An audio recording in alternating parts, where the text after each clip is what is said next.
모든 육체는 불이요 그의 아름다움은 들의 꽃과 같으니 풀은 마르고 꽃은 시드나 우리 하나님의 말씀은 영원히 서리.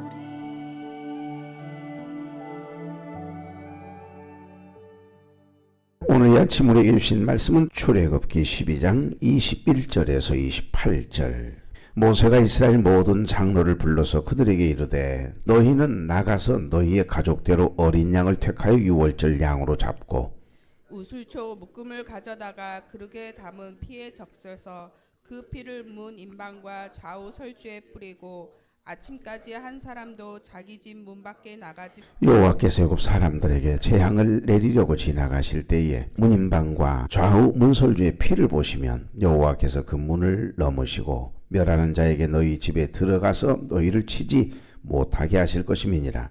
너희는 이 일을 규례로 삼아 너희와 너희 자손이 영원히 지킬 것이니 너희는 여호와께서 허락하신 대로 너희에게 주시는 땅에 이를 때에 이 예식을 지킬 것이라. 이후에 너희의 자녀가 묻기를 이 예식이 무슨 뜻이냐 하거든 너희는 이르기를 이는 여호와의 유월절 제사라. 여호와께서 애굽 사람에게 재앙을 내리실 때에 애굽에 있는 이스라엘 자손의 집을 넘으사 우리의 집을 구원하셨느니라 하라 하매 백성이 모르시어 경배하니라. 이스라엘이 자손이 물러가서 그대로 행하되 여호와께서 모세와 아론에게 명령하신 대로 행하니라. 아멘. 자, 우리 인사 나누죠. 좋은 아침입니다. 네, 참 좋은 아침이네요. 이 아침 첫 시간 하나님께 드리기 위해서 걸어간 발걸음을 떼신 여러분, 또 가정에서 유튜브를 통해 함께 예배에 참여하고 있는 40여 명 우리 교회 여러분 주 이름으로 축복합니다. 특별히 여러분 정성이 강하고 부정성이 강하고 특별히 원망하고 불평하는 사람들에게는 하나님의 기적이 결코 일어나지 않는다는 것 여러분 아세요? 늘 부정적인 생각을 하고 원망과 불평이 늘 입에서 떠나지 않는 그런 사람들에게 하나님의 기적은 결코 경험될 수 없는 거지요. 그래서 성경 곳곳에 범사에 감사하는 습관을 가지라고 말씀하시는 거고, 힘들고 어려운 중에도 모든 환경 속에서 어떤 역경 속에서든지 믿음의 주요 또 온전케 하시니 하나님만 바라보며 감사하는 습관을 가졌다는 거, 그건 사실 은혜 중에 은혜이고 복 중에 복인 줄로 믿습니다. 그런 분들은 이미 하나님의 은혜와 기적을 그 삶 속에서 경험하고 있는 분들이에요. 이 땅에 살아가는 동안 매 순간이 천국이죠. 나와 함께하는 모든 사람들이 귀하게 여겨지고 복이 있고 그러는 거죠. 하나님께서는 이스라엘 백성들에게 꼭 지켜야 할 절기들을 명하시거든요. 이 모든 절기들은 하나님이 명령하신 절기 안에는 반드시 복을 주시기 위한 하나님의 특별한 목적을 가진 제정임이 있다는 거죠. 일주일의 첫날인 안식일을 제정하신 것은 하나님이 우리에게 복 주시기 위한 겁니다. 올가매기 위해서요. 멍해스럽게 하기 위해서요. 부담 주기 위해서요. 그렇지 않습니다. 이 모든 절기 속에는 반드시 감사가 들어있습니다. 하나님께 감사, 이웃에게 감사, 그리고 내 자신에게, 우리 가족들에게 감사가 넘치는 거죠. 감사가 없는 절기는 의미가 없죠. 감사가 없는 예배, 감사가 없는 기도, 감사가 없는 찬양이 무슨 의미가 있겠습니까? 그래서 이스라엘의 절기와 날짜일 레위기적인 구조는 7주기 위에 세워져 있다라고 하는 말씀을 제가 수요일 말씀 여러분에게 말씀드린 적이 있는데요. 일주일, 그러니까 7일마다 뭐가 있죠? 안식일이 있죠. 주일이 있습니다. 그래서 7일마다 안식일이 있습니다. 첫날 하나님께 드리고 나머지 6일 동안 내 삶을 살아가는 거예요.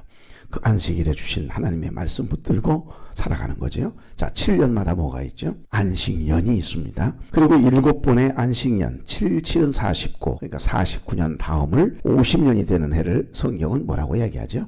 희년이라고 합니다. 하나님께서 제정하신 희년의 제도가 있어요. 다 처음으로 돌아가는 거예요. 땅을 분배받아가지고서 잘 관리하는 사람도 있고, 어떤 사람은, 어떤 인생은 자기가 원치 않는 일을 당해가고만 그 모든 분배받았던 땅을, 기업을 다 남에게 빼앗김 당하고 아니면 넘겨주게 되고, 그래서 결국에는 거지가 다 돼버린 사람들도 있거든요.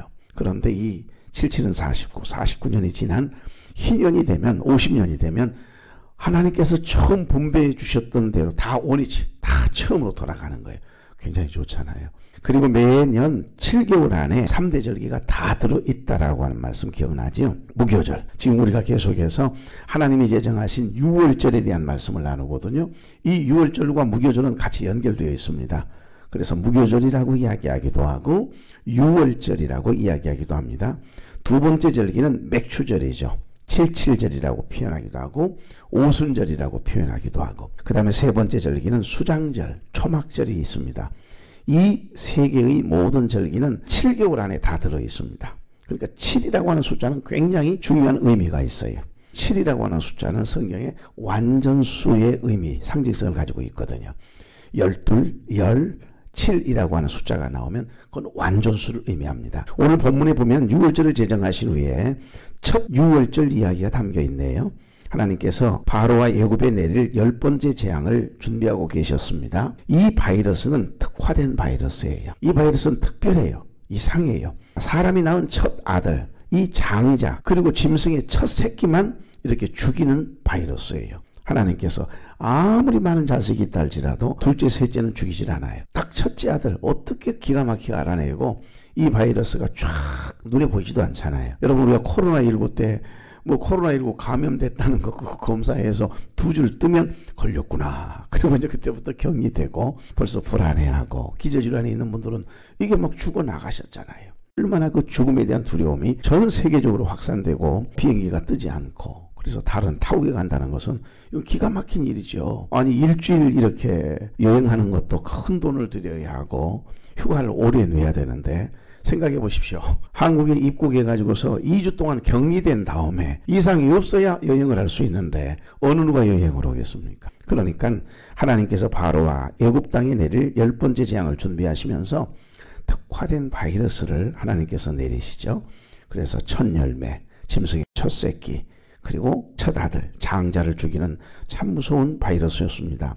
얼마나 많은 사람들이 두려워했을까요? 우리가 코로나19만 바라보아도 그런 일이 벌어질 줄 알았습니까?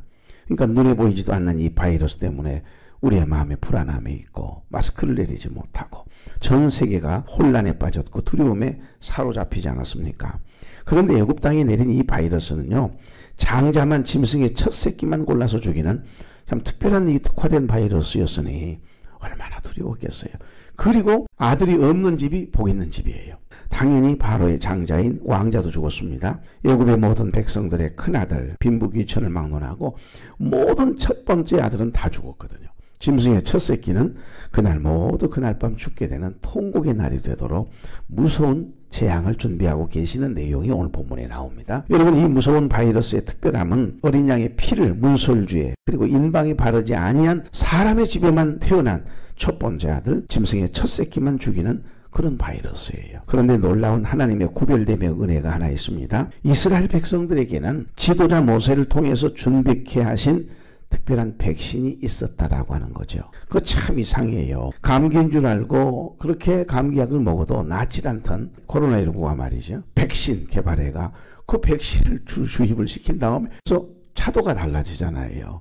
그러니까 그 바이러스를 죽이는, 그 바이러스를 몰아내는 백신이기 때문에 그런가 봐요. 무서운 바이러스가 창궐했을 때 하나님은 당신의 백성들에게 하나님의 종을 통해서 특화된 또 하나의 백신을 만들어 주세요.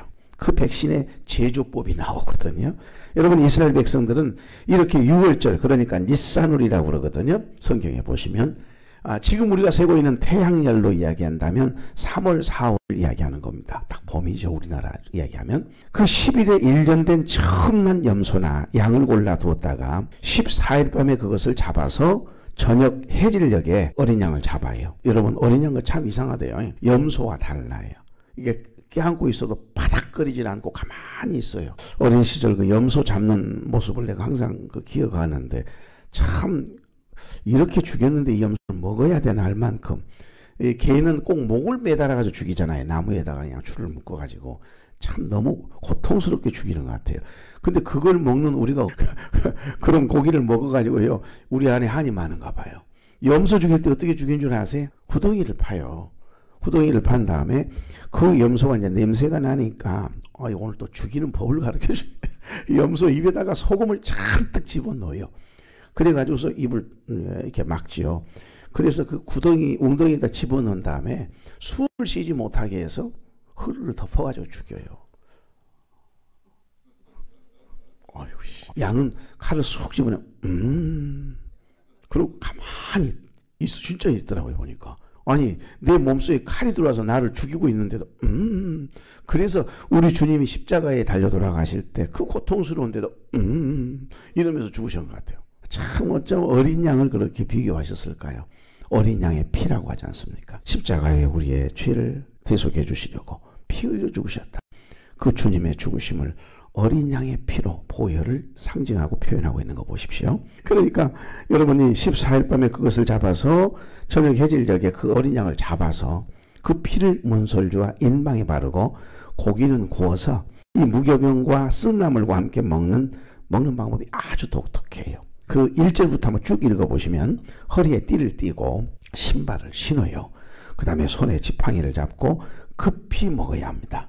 그리고 먹고 남은 것은 반드시 남긴 것은요, 남겨서 버리면 안 돼요. 이건 하나님 앞에 드려진 제물이기 때문에 함부로 대하면 안 돼요.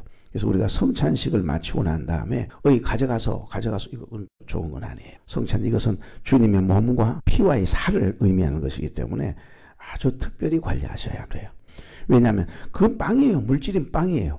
그러나 이것이 성찬에 사용되었을 때는 벌써 달라요.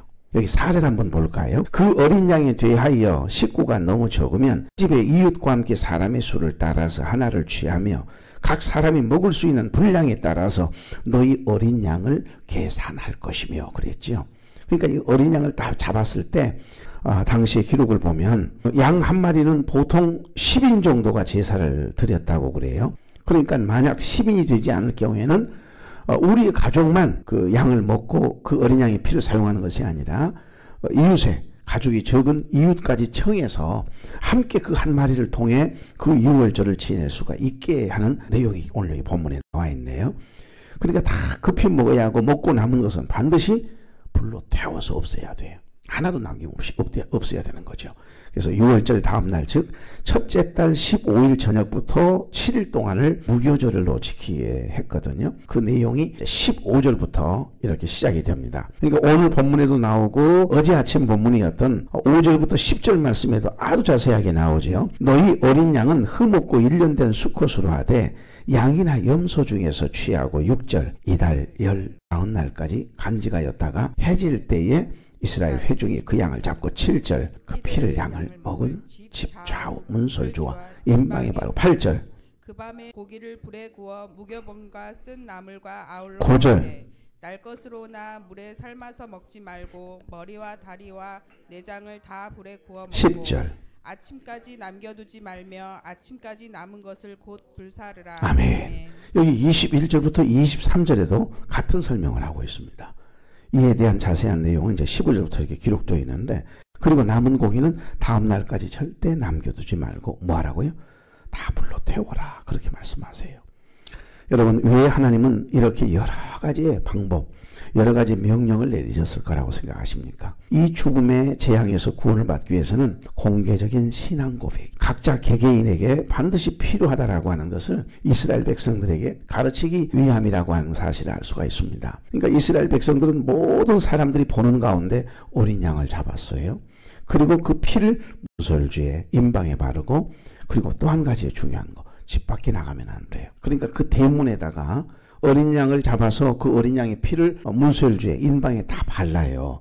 전체 바른 다음에 모든 사람은 다 그 집 안으로 들어가야 돼요. 그 대문 밖을 나오면 그 사람도 역시 죽음의 이 바이러스가 결국 노출돼서 그 자리에 죽는 겁니다. 장자라면. 그러니까 집 밖에 나가지 말고 가족들과 함께 6월절 식사를 하고 남은 고기를 태워야만 했거든요. 남들이 어떻게 생각할지 눈치를 보면 체면 때문에 예수를 믿어준다. 그리고 다른 사람이 나를 어떻게 생각할까? 믿음도 없는데 그건 잘못된 거죠. 우리가 구원을 얻는 것은 부모님들의 좋은 믿음으로 구원을 받는 게 아니에요. 여러분의 믿음, 그 믿음으로 우리 자녀들이 구원받는 거 아닙니다. 자녀들의 구원은 자녀들의 믿음을 통해서 구원을 받는 거예요. 우리가 기도로 늘 울타리는 칠 수 있지만 우리 자녀들의 구원을 대신할 수는 없어요. 그래서 각자 자신의 신앙의 고백으로 믿음으로 구원을 얻는다라고 하는 것을 암시적으로 우리에게 깨닫게 해주시는 제사법이에요. 그래서 구원은 우리의 믿음을 마음으로 믿고 입술로 시인해야 한다라고 하는 이 말씀을 우리에게 주시는 거죠. 그래서 사도 바울은 확실히 율법을 공부했던 사람답게 이 로마서 10장 10절 말씀에 보면 사람이 마음으로 믿어 의에 이르고 입술로 시인하여 구원에 이르느니라. 그러니까 우리가 입술로 시인한다라고 하는 건 굉장히 중요합니다. 내가 예수 그리스도를 주님으로 부른다는 것. 주는 그리스도시요 살아계신 하나님의 아들이십니다. 그것을 내 입술로 시인하여 마음으로 믿지만 그것으로 끝나는 게 아니에요. 마음으로 믿어 의에 이르고 우리의 입술로 시인하여 구원에 이른다.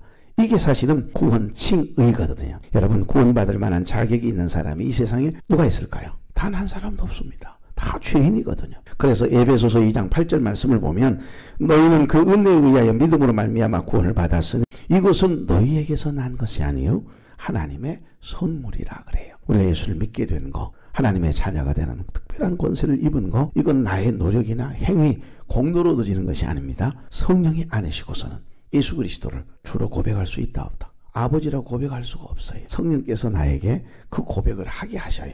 시몬 베드로가 주는 그리스도시요 살아계신 하나님의 아들이십니다. 이 고백을 하자마자 우리 주님이 너무 감동하신 나머지 뭐라 그러지? 바요나 시몬아 내가 복이 있도다. 너 그 믿음의 고백의 터 위에 반석 위에 내가 교회를 세우겠다. 그런데 너가 그 고백을 한 것은 너가 아니고 너 그 육체가 아니야. 내 안에 계신 하나님이 하게 하시는 거야. 이 말씀을 하시잖아요.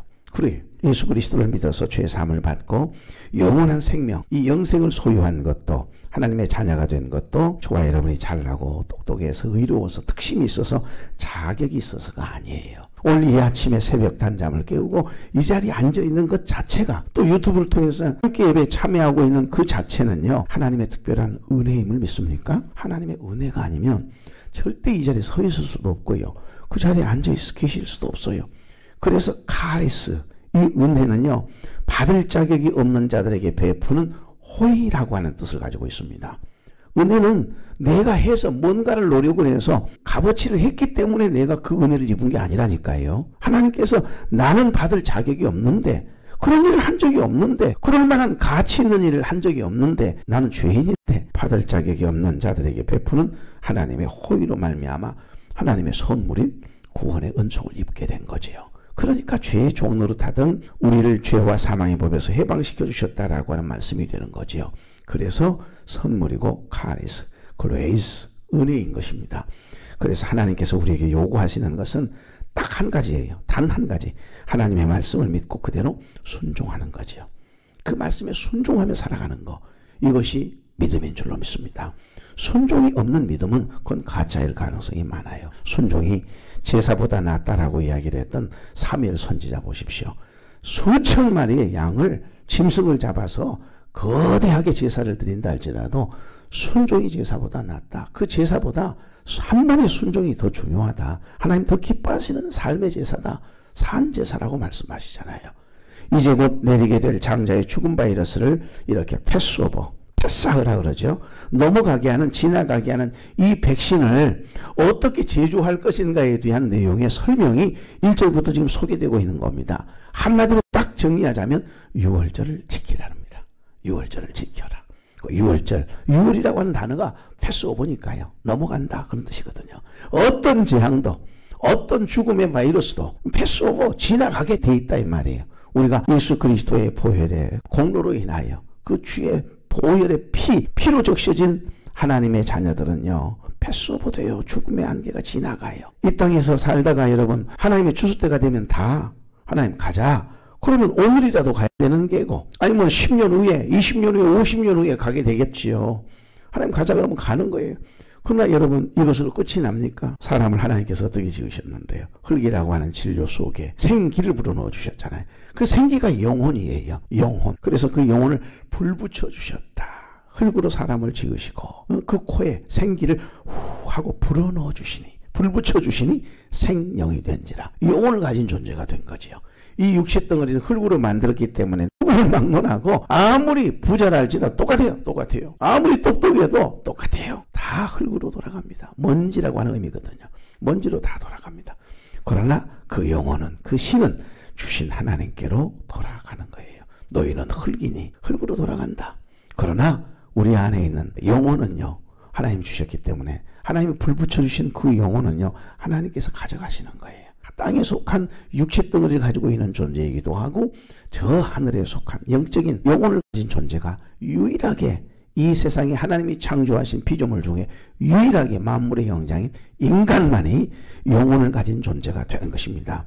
그래서 하나님께서 이 재앙을 내리시기 전에 지도자 모세를 통해서 이스라엘 백성들에게는 어린 양을 잡아라. 그리고 그 피를 문설주와 인방의 발음으로 죽음의 재앙을 면하게 하실 구원의 길을, 백신을 하나님께서 제조할 방법을 알려주신 거예요.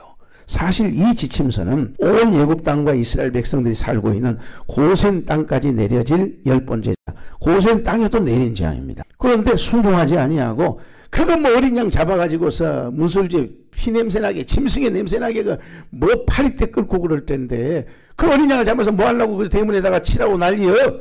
아, 자네들이나 해!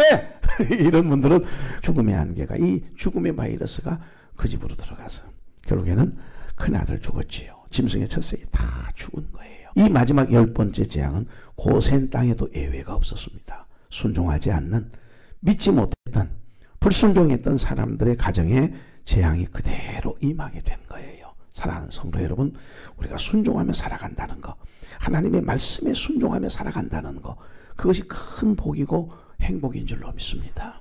미워하지 말라면, 성경에 미워하지 말라면 미워해서는 안 되는 겁니다. 좋지 않는 마음을 품어서는 안 된다. 그렇게 좋지 않는 말을 입술을 통해서 하면 안 된다. 그럼 안 해야지요. 용서하라면 용서해야 될 것 아니겠어요? 내 힘으로는 불가능하지요. 그래서 주님의 도움을 구하는 겁니다. 왜? 우리 주님은 못하실 것이 없으신 전능하신 분이시니까. 그래서 죽음의 재앙을 면하게 하실 백신, 곧 구원의 길을 지금 알려주신 거예요. 이것이 신약 성경의 영적인 의미로 해석하자면 복음이 되는 겁니다. 예수 그리스도를 믿음으로 말미암아 구원을 받아 하나님의 자녀가 되는 권세를 입은 것처럼, 영원한 생명을 보장받은 것처럼, 그럼요, 누구든지 주 예수를 믿어라. 그리하면 너와 내 집이 구원을 얻으리라. 이게 백신 때문에 그러는 거예요. 그러니까 예수 그리스도의 보혈, 십자가의 보혈은 여러분 우리를 영원한 생명으로 이끄는 백신이에요. 죽음의 재앙을 패스오버 시켜버리는, 지나가게 하는 놀라운 능력이 있습니다. 주의 보혈 능력이 있도다. 주의 피 믿으오. 그러니까 원망하고 불평하는 사람들에게는, 불순종하는 사람들에게는 절대 기적이 일어나지 않아요. 범사에 감사의 습관을 가져야 합니다. 순종의 삶을 살아야 돼요. 순종이 이렇게 중요합니다. 반드시 기적을 체험하게 될 줄로 믿습니다. 오늘 여기까지입니다. 하나님께서 세상에 미련한 것들을 택하사 지혜 있는 자들을 부끄럽게 하려 하시고, 세상에 약한 것들을 택하사 강한 것들을 부끄럽게 하려 하시며, 하나님께서 세상에 천한 것들과 멸시받는 것들과 없는 것들을 택하사 있는 것들을 피하려 하시나니, 이는 아무 육체도 하나님 앞에서 자랑하지 못하게 하려 하심이라고 하는 말씀처럼, 우리 하나님은 가난하게도 하시고 부하게도 하시고 우리를 낮추기도 하시고 높이기도 하시는 분이심을 믿습니다. 존귀하신 하나님, 그 어떤 바이러스가 창궐한다고 할지라도 우리가 두려워하지 않을 것은 백신이신 예수 그리스도, 십자가에 의해서 흘려주신 어린 양의 피가, 주의 보혈이라고 하는 백신이 우리의 가슴에 심령에 흐르고 있기 때문인 줄로 믿습니다. 당당하게 하옵소서. 범사에 감사의 습관을 가지게 하시고 순종의 삶을 살아서 어떤 재앙이라도 패스오버 지나가는, 넘어가는 은혜와 복을 경험케 주시옵소서.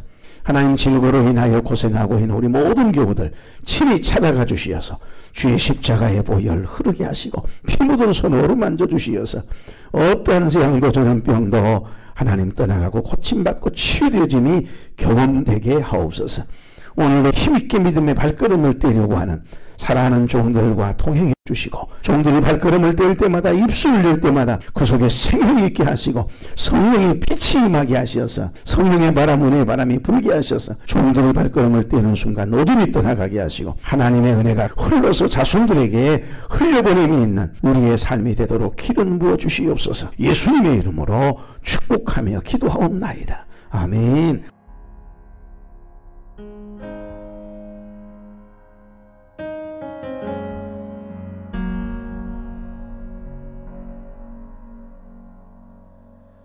주발 앞에 무릎 꿇고 그 사랑에 나 안기네. 어떤 말도 그 어떤 소리도 그 발 앞에서 잠잠해지네.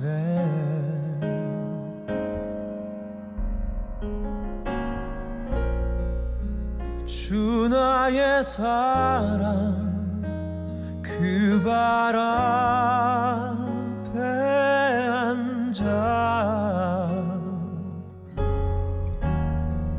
내 모든 기도는 사랑의 노래가 되네.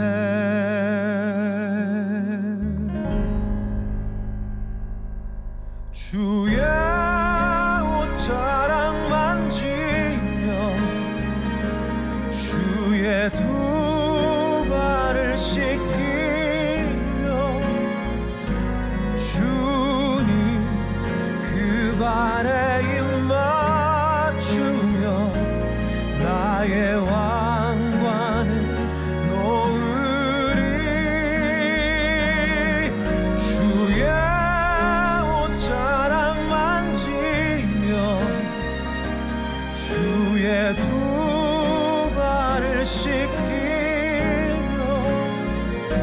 주님 그 발에 입 맞추며 나의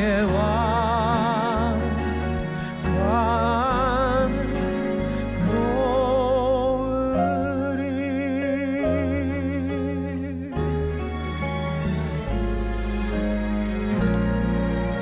주 나의 사랑 그 발 앞에 앉아 내 모든 기도는 사랑의 노래가 되네.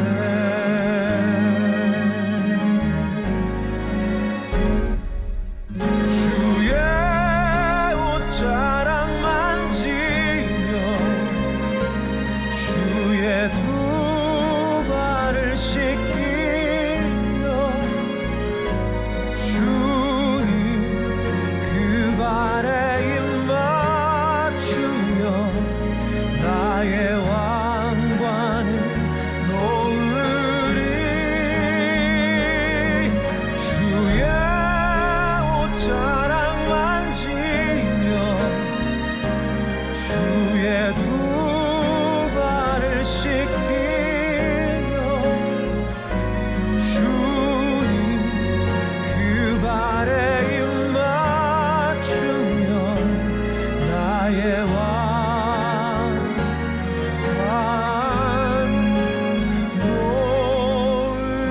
놓으리.